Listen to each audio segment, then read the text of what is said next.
So hi Barbara, welcome. Good to see you again. It's wonderful to see you. I'm talking to a bunch of Hay House authors, and one question I'm asking all of them is about their own spiritual practice, their own spiritual journey.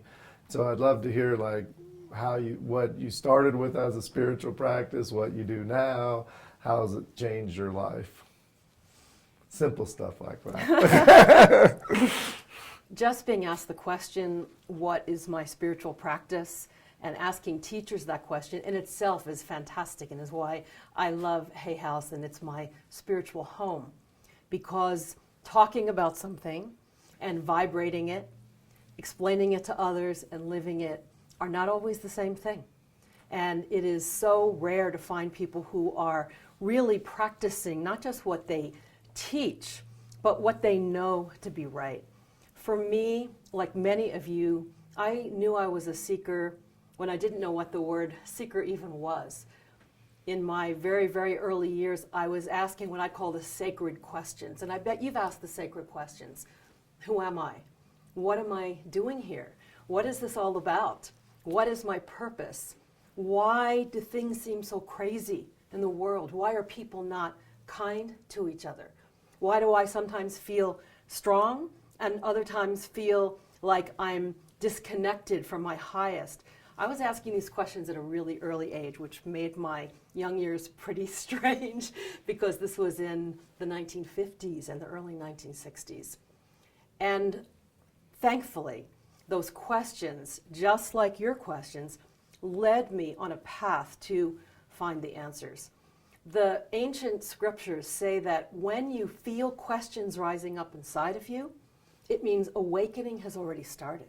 So the fact that you're even watching this right now means your awakening has already started. It's not that you're looking for it. The questions mean you've woken up. For me, I found a spiritual teacher, a spiritual meditation teacher, when I was 18. And again, this was in 1969, before a lot of you were born. And when spirituality and personal growth, there wasn't a phrase, personal growth. And I began my path at that point, knowing that it was about going inside, connecting with my own power inside, that would allow me to then fulfill my dreams on the outside. So I did not begin my career as a teacher and a writer until I was in my 30s. I spent 12 years in deep meditation, in deep contemplation, in deep retreat. I pulled very deep inside so that when I came out, everything just happened because it was grounded in inner being. And that was many, many years ago.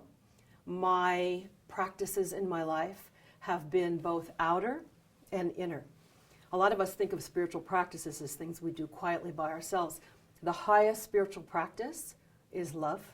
The highest spiritual practice that I teach people that you can start instantly is to ask yourself in each moment, what's the highest thought about this situation? Or what's the highest thought about my problem? Or what's the highest thought about this relationship? Or what I should do in this moment? Because you know that in each moment you have your highest conscious thoughts, then you have your not so highest, then you have the other ones.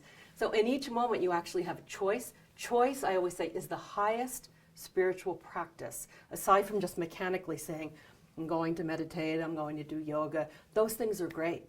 But if you do those things and then you stop, and when you finish, you're not practicing the highest as choice, doesn't really matter what you did, does it, for those 20 minutes or half hour? So I meditate, I have a lot of silence and stillness in my life, a lot of study. I will always be a student, no matter how big of a teacher I am. And most of all, I practice love and the highest consciousness as a choice in each moment. And that is why I love Hay House, because that's really what they're dedicated to. So in this moment, I'm practicing my spiritual practices. Can you tell? I'm beaming love to you right now.